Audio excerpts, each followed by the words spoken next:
Welcome back to the Ottawa Real Estate Show. Once again, I'm joined by Sean Hamilton, the Managing Director of CBRE Ottawa. As well, I'm joined by Nathan Smith, the Managing Director of Cushman & Wakefield Ottawa. Nathan, thank you so much for joining us. Thanks for having me. You were just moderating a panel on the transformation of downtown Ottawa. The rise of urban tech was a really hot topic. But before we jump into what's happening right now, I was wondering if you can help us put what's happening today in a bit of context. What did we see when it came to technology in the downtown sector in the late 90s and early 2000s? So when we talk about urban tech and urban tech moving downtown, it's something, as you said, that we saw in the mid to late 90s when Canada vacancy rate was 0%. And there was no space in Canada where technology used to cluster. And so they all moved downtown, quite frankly, at the expense of the federal government because they were fleeter afoot.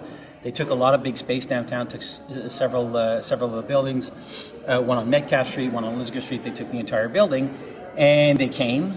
They occupied the space, and with the tech bust of 2001, they left the downtown core. So it wasn't a strategy, an employment strategy or a business strategy. It was more of a need for space, need for large space, and the opportunity to come downtown to get that large space. So we saw them retreat from the downtown core.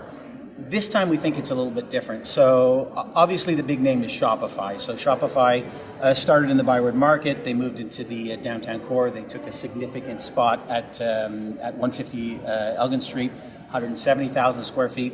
And now they've made this massive commitment for 440 at 234 Laurier. So that's the big urban tech story, and a growing company that continues to grow and quite frankly continues to take that amount of space in markets across the country. Then you have Clipfolio and SurveyMonkey that are smaller, but the same thing. They started in the urban area, and their employees are used to the urban area, and it's really a growth of kind of a live, work, and play in the urban area that Canada has flown as a banner for years. Live, work, and play in Canada. So the younger or the millennial crowd seems to be gravitating towards the core, and not just in Ottawa, in cities right across North America. So it's a major part. It's a big part of the downtown core. And on our panel we had Manulife, Great West Life, Morguard, and Bentall, and they all felt that it was a niche market that could grow into something larger. Obviously, the Shopifys are large, but an opportunity to grow. And then when we overlap the federal government's requirements in downtown, and they occupy more than half the space in downtown, so they are really the driver of that market. But what they do in a soft market, when they start to accumulate space, vacancy rates go down, and then that last piece that you have, let's say you have 7% vacancy or 8% vacancy, you have the opportunity to rent that at much higher rates because it's a landlord's market. Vacancy rates are low, and the urban tech firms are generally small relative to the footprint of the federal government, again with the exception of Shopify. So you have that opportunity to enhance value. So the landlords are keen. They would like to try and get the highest rent out of their buildings, obviously, and more importantly, to try and grow that market downtown. So there's an alternative, because where there's one Shopify, and everybody says there's one Shopify, there'll be others that will come and will be of size. And that's how Canada grew. Pass the microphone to Sean. Let's get Sean into the conversation. You were just, could you pass the microphone to Sean? Sure. Well, I just have a question for Nathan. So I look back 20 years ago when roughly Calgary and Ottawa were around the same size. And, Nathan was speaking, and rightly so, about that last mile of, when we're at like 5 or 7%, the vacancy rates or the rental rates will go up, and that might appeal more to a private sector tenancy. But if you look at other private sector cities like Calgary, or anywhere, whereby if you're at 5% vacancy, net effective rents will generally skyrocket and cranes will go in the air, right? Certainly that happened with Calgary. Calgary's on tough times now, but they have grown at a much faster rate than Ottawa, primarily because our growth has been tethered to the federal government.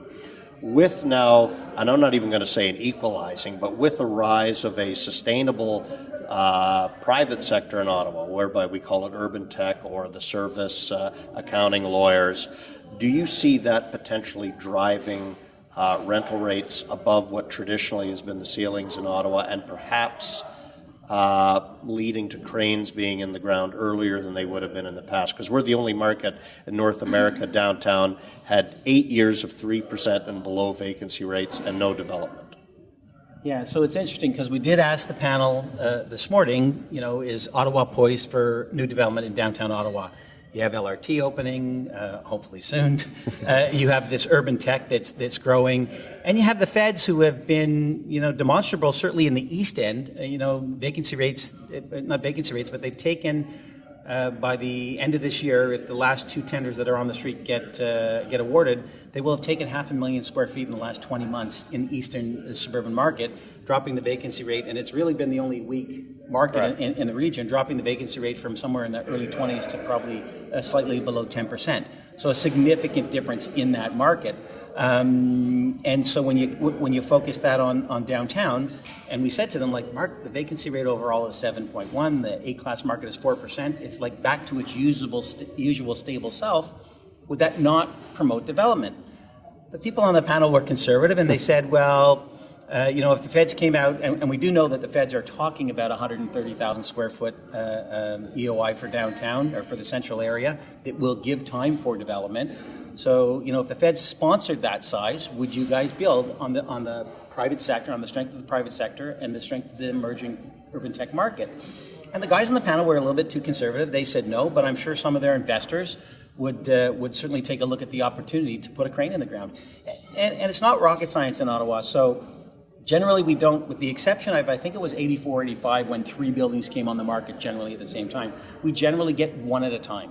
Minto Place was one at a time. 150 Elgin was one at a time. So it's not like a big market where everybody jumps at once. So if, the first person to move, and you would argue that Moorgarden Group are shovel ready, they may move. GWL is a little bit more constrained, and now that Brookfield has their site back, that was the LRT staging area, they may move. So it'll be interesting to see, but we certainly believe that it's time. Constitution Square Phase 3 was built at exactly this time. Vacancy rates were 3 or 4%. There was momentum in the market, and the guys at OMERS interviewed all the local people and said, "Is it time?" And we all told them it was time, and they built. So Nathan, with Phase 3, they put the shovel in the ground.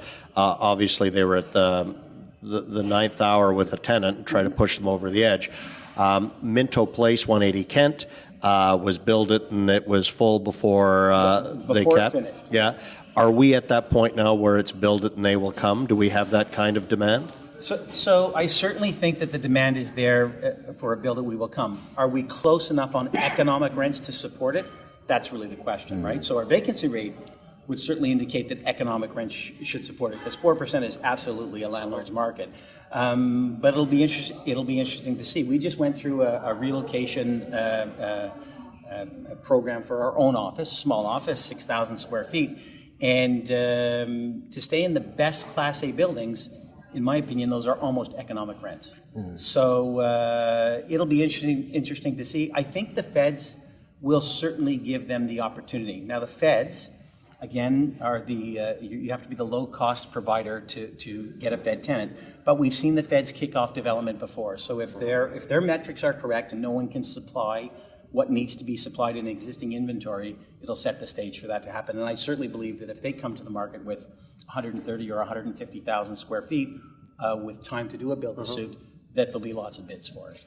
And would you suggest that if they came with 150, someone will want to build a 250,000 square foot building, which will create private sector opportunity as well? Yeah, no question about that. So it's exactly how it will happen. It's what we talked about earlier on with that last 5 or 7%. In this case, it would be 50 or 60% to feed into the market, into a very tight market, into a strong market. A market we haven't seen in quite some time in downtown Ottawa. Fantastic. Nathan, thank you so much for joining us. I can't wait to have you back again next year and see how things have changed. My pleasure. Thank you for having me. And Sean, thank you very much. And thank you so much for watching. If you're viewing this on Facebook or YouTube, you should check us out at obj.ca. We publish local business news daily on tech, tourism, real estate, and other local business news. We also do a lot of cool digital and content marketing for some really awesome organizations right here in Ottawa. So check us out, obj.ca. I'm Peter Cavesi from the Ottawa Business Journal. Thank you so much for watching, and we'll see you